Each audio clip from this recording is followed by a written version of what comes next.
Chapter number 9, Getting Ready for Wage Employment. Notes.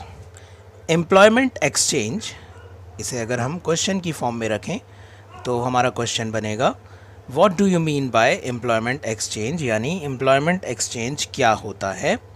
In our country, employment exchange have been set up by the government for bringing together job seekers and job providers. The employment exchange maintain the list of job seekers and registers their names for different categories of jobs according to their qualification. Employment exchange यानी हमारे देश में employment exchange जो है वो set की गई, लगाई गई इसलिए ताकि जॉब सीकर्स यानी जॉब नौकरी ढूंढने वाले और जॉब प्रोवाइडर्स नौकरी देने वाले दोनों के बीच में एक लिंक का काम कर सके. एम्प्लॉयमेंट एक्सचेंज जो है जॉब सीकर्स यानी जिन लोगों को नौकरी की ज़रूरत होती है उनका पूरा रिकॉर्ड मेंटेन करता है, एक लिस्ट बनाता है उनकी, और फिर जिन जगहों पर उनकी ज़रूरत होती है उन्हें वहाँ पर मैच कराता है और इसमें वो उनकी क्वालिफ़िकेशंस को ध्यान में रखता है, यानी उनकी क्वालिफ़िकेशन के अकॉर्डिंग, उनकी क्वालिफ़िकेशन या पढ़ाई लिखाई के मुताबिक उन्हें उनकी नौकरी दिलाने में मदद करता है. Role of employment exchange. Employment exchange का रोल यानी भूमिका क्या है उसे समझने के लिए कुछ बिंदुओं पर हम चर्चा करेंगे, कुछ पॉइंट्स को जानेंगे. पहला पॉइंट है registration and placement of job seekers so as to ensure a proper balance between demand and supply of labour.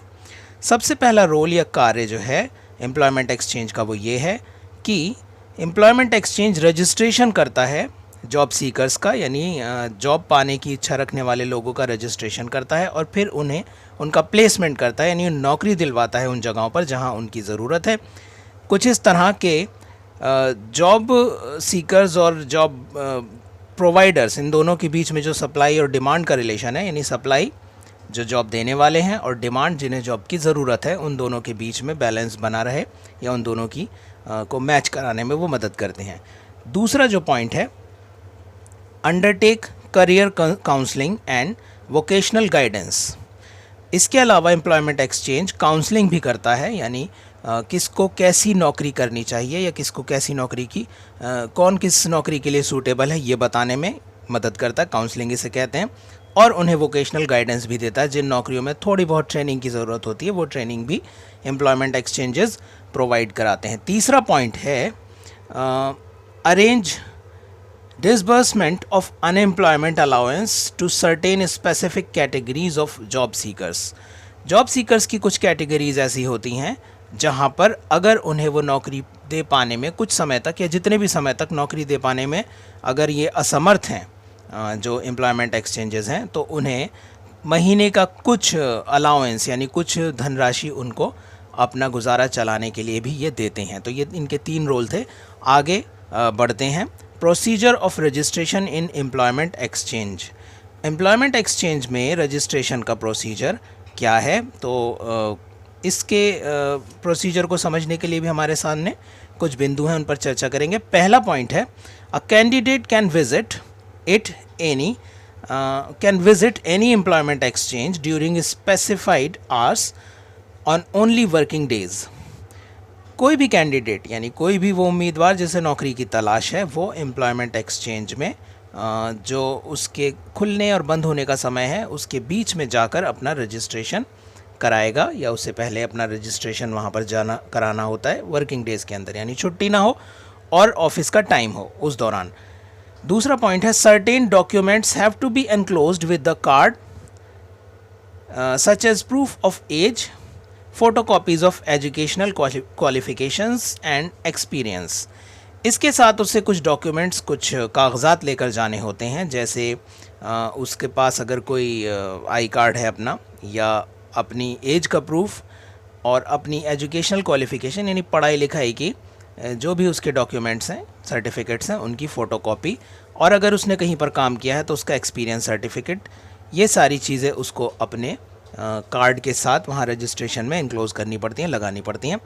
तीसरा पॉइंट है the card as attested above will be kept in employment exchange for record and making future calls for employment, and a registration card bearing card number of the job NCO, date of registration and your specimen signature will be handed over to you। तो ऐसा करने के बाद एक card generate होता है, एक card जिसमें आपकी पूरी डिटेल है, वो एम्प्लॉयमेंट एक्सचेंज वाले अपने पास रख लेते हैं जो ताकि अगर भविष्य में उन्हें आपसे कांटेक्ट करना हो या आपसे किसी भी प्रकार का उन्हें कांटेक्ट करना हो या आपसे बातचीत करनी हो तो उसके लिए एक कार्ड वो अपने पास रखते हैं। जबकि एक दूसरा कार्ड जिस पर मोहर लगी होती है, आपके स्पेसिमेन आपके एक नमूने के सिग्नेचर होते हैं, साइन होते हैं, वो आपको भी दे दिया जाता है, इसलिए कि आपके पास एक प्रूफ रहे अपने रजिस्ट्रेशन का। अब आगे बढ़ते हैं और रोल ऑफ प्लेसमेंट एजेंसीज़ के बारे में बात कर लेते हैं। प्लेसमेंट एजेंसीज़ वो एजेंसीज़ होती हैं जिनका काम भी लगभग एम्प्लॉयमेंट एक्सचेंज की तरह होता है, लेकिन ये आप जहाँ पर आपकी ज़रूरत है, जहाँ पर जॉब सीकर्स की ज़रूरत है, वहाँ पर उन्हें पहुँचाती हैं, उन्हें वहाँ पर काम दिलाने में मदद करती हैं। The placement agencies could be private employment agencies और management consultation. Private employment agencies bring together the employers and suitable candidates available for a job। तो प्लेसमेंट एजेंसीज़ आमतौर पर प्राइवेट संस्थाएं होती हैं, क्योंकि हमने जैसे कि अभी पीछे पढ़ा कि एम्प्लॉयमेंट एक्सचेंज ये सरकार के द्वारा सेटअप की जाती हैं, जबकि प्लेसमेंट एजेंसीज़ का काम भी लगभग एम्प्लॉयमेंट एक्सचेंज की तरह होता है, लेकिन ये प्राइवेटली वर्क करते हैं। ये प्राइवेट एजेंसीज़ होती हैं और इन्हें मैनेजमेंट, इनका जो मैनेजमेंट है या इन्हें चलाने का जो पूरा काम है वो प्राइवेट लोगों के हाथ में होता है, उसमें सरकार का कोई दखल नहीं होता। ये प्राइवेट फर्म्स में यानी प्राइवेट कंपनियों में नौकरी दिलवाने में मदद करती हैं और यहाँ पर भी एम्प्लॉयर्स यानी नौकरी देने वाले और उनके सूटेबल कैंडिडेट्स जो हैं, जो अवेलेबल हैं, जिन्होंने अपने बायोडाटा या अपना रजिस्ट्रेशन इन एजेंसीज़ में करा रखा है, उन दोनों को ये मिलाने में मदद करते हैं। दूसरा पॉइंट है, they keep on informing the job seekers periodically about the employers and the availability of job according to their qualifications। ये periodically यानी समय समय पर अपने कैंडिडेट्स को, जिन्होंने इनके पास रजिस्ट्रेशन कराया, उन्हें periodically यानी समय समय पर जानकारी देते रहते हैं कि कहाँ कहाँ पर किस किस्म की, किस तरह की नौकरियों की ज़रूरत है, ताकि अगर नौकरी उनके सूटेबल हो तो वो वहाँ जाकर अपनी नौकरी प्राप्त कर सकें। तीसरा पॉइंट है, the placement agencies also screen the applicant against the requirement specified by the employer। They supply a list of candidate and the organization only conducts। तो प्लेसमेंट एजेंसी अपने एप्लीकेंट्स को यानी वहाँ पर नौकरी की तलाश में आए हुए लोगों की स्क्रीनिंग भी करते हैं, यानी ख़ुद भी उन्हें जांच करते हैं, ख़ुद भी जज करते हैं, ताकि वो ये अंदाज़ा लगा सके कि कहाँ पर इनकी ज़रूरत है या किस नौकरी के लिए ये सूटेबल है। इस बेस पर वो एक लिस्ट तैयार करते हैं और उसके बिहाफ पर वो आगे नौकरियां उनको दिलवाते हैं। अब आगे बढ़ते हैं और अगला पॉइंट है हमारा प्रिपरेशन ऑफ बायोडाटा। बायोडाटा जिसे हम नॉर्मली रिज्यूमे कहते हैं या सीवी भी कहा जाता है, उसको बनाया कैसे जाए या उसे बनाया कैसे जाता है। Your biodata should have 4 basic sections, the first being your name and contact details, the second your educational qualifications, academic and technical both, then your work history, responsibilities, experience and achievements etc, and finally details regarding references। The list enclosures may be given at the end of your biodata in brief। तो biodata जो है आपका, उसमें basically उसके 4 section हैं, 4 part हैं, जिनमें सबसे पहले सेक्शन में आपकी कॉन्टैक्ट डिटेल होती है, आपका नाम होता है। दूसरे सेक्शन में आपकी एजुकेशनल क्वालिफ़िकेशन यानी आपने शिक्षा कहाँ तक प्राप्त की है, उसमें एकेडमिक्स 10वीं 12वीं BA MA और अगर आपकी कोई टेक्निकल उसमें नॉलेज है या टेक्निकल कोई एजुकेशन आपकी है, डिग्री कोर्स आपने किया है तो वो होगा। उसके बाद तीसरे नंबर पर वर्क हिस्ट्री होगी, यानी अगर आपने कहीं पर काम किया है तो किस पोस्ट पर काम किया, आपकी वहाँ पर रिस्पॉन्सिबिलिटीज़ क्या रहीं, आपका कितना एक्सपीरियंस है ये। और फाइनली यानी चौथे सेक्शन में आपके रेफरेंसेस होंगे वहाँ पर, यानी आप किसके, अगर किसी के रेफरेंस से वहाँ पर आए हैं तो ये आपको मेंशन करना होगा। बायोडाटा के अंदर जो डिटेल्स होती हैं उनकी एक ब्रीफ लिस्ट नीचे दी जा रही है, उसे आप समझ लें, जिसमें कुछ पॉइंट्स हैं यहाँ पर। पहला आपका फुल नेम, दूसरा फादर्स नेम यानी हस्बैंड नेम, अगर फादर हैं तो फादर, या हस्बैंड है तो हस्बैंड नेम। तीसरा डेट ऑफ बर्थ। चौथा रेसिडेंशियल एड्रेस। पांचवा डिटेल ऑफ एजुकेशनल क्वालिफिकेशन। छठा डिटेल्स ऑफ टेक्निकल और प्रोफेशनल क्वालिफिकेशन इफ़ एनी। और सातवां एक्सपीरियंस।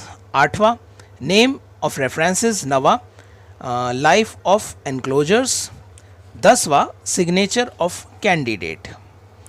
तो ये कुछ पॉइंट थे जो हम अपने बायोडेटा में मेंशन करते हैं, इंक्लूड करते हैं, तो हमारा बायोडेटा कंप्लीट हो जाता है। अब बढ़ते हैं आगे कि एक नौकरी प्राप्त करने के लिए या नौकरी हासिल करने से पहले हमें किस प्रकार के टेस्ट यानी किन चीज़ों से गुज़रना पड़ सकता है, जिसमें सबसे पहले आता है एम्प्लॉयमेंट टेस्ट।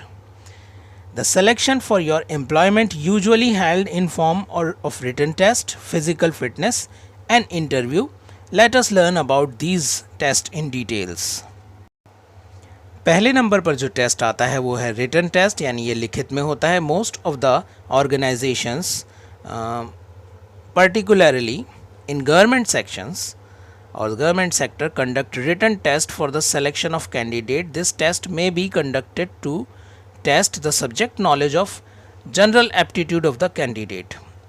आमतौर पर सभी नौकरियों से पहले एक रिटन टेस्ट होता है, खासकर सरकारी नौकरियों के लिए एक रिटन टेस्ट होता है, और ये इसलिए होता है ताकि जिस पोस्ट के लिए आपको लिया जा रहा है, जिस पोस्ट पर आपको रखा जाना है, उस पोस्ट से रिलेटेड आपकी नॉलेज कितनी है, ये टेस्ट करने के लिए ये रिटन टेस्ट, ये जांच करने के लिए रिटन टेस्ट लिया जाता है। दूसरा फिज़िकल फिटनेस टेस्ट, यानी आपकी शरीर यानी शारीरिक जो आपकी फिटनेस है उसका भी टेस्ट किया जाता है कई जगहों पर। In certain categories of jobs like defence, police and forest services, physical fitness of the candidate is essential, so they conduct physical fitness test for selection of right candidate. कई नौकरियां ऐसी हैं जैसे डिफेंस की होती है, किसी चीज़ में आपको डिफेंस करना है, या सुरक्षा के मद्देनज़र आपको कहीं पर नौकरी पर रखा जाता है जैसे पुलिस में या फॉरेस्ट सर्विसेज में। तो आपकी फिज़िकल फिटनेस यानी आपका शारीरिक सौष्ठव कितना है, आप कितने मजबूत हैं शारीरिक तौर पर, ये जांचना बहुत ज़रूरी होता है। तो इसके लिए भी फिज़िकल फिटनेस टेस्ट कंडक्ट कराए जाते हैं ऐसी नौकरियों में। और तीसरे नंबर पर आता है इंटरव्यू, जिसके बारे में हम सभी अच्छी तरह से इसको जानते हैं। टू जज the communication skill, presentation skill, subject command, leadership quality, personality etcetera, the employers usually arrange for interviews. This may be done in form of group discussion and personal interview. For group discussion, small groups are formed to discuss in any specific topic. नौकरी के लिए उम्मीदवार यानी candidate की communication skill को जांचने के लिए आमतौर पर इंटरव्यू कंडक्ट किए जाते हैं। जो नौकरी देने वाले हैं वो ये जांचना चाहते हैं कि जिसको हम नौकरी देने जा रहे हैं उसमें लीडरशिप स्किल्स या लीडरशिप क्वालिटीज़ हैं या नहीं, कम्युनिकेशन स्किल, बातचीत उसके करने का तरीका कैसा है, उसकी बॉडी लैंग्वेज, उसकी टोटल पर्सनैलिटी को जज करने के लिए उसका इंटरव्यू लिया जाता है। ये इंटरव्यू या तो ग्रुप डिस्कशन की फॉर्म में होगा, कई लोग उसका बैठकर एक इंसान का या एक कैंडिडेट का इंटरव्यू करेंगे, या फिर ये पर्सनल इंटरव्यू हो सकता है जिसमें एक इंसान दूसरे इंसान का या एक ही व्यक्ति का एक समय में इंटरव्यू लेता है। और ये छोटे छोटे ग्रुप्स में भी हो सकता है, यानी 2-3 लोगों का एक पैनल होगा जो एक इंसान का, एक व्यक्ति का, यानी जो कैंडिडेट है नौकरी पाने की इच्छा रखता है उसका, वो 2-3 लोग मिलकर इंटरव्यू करेंगे।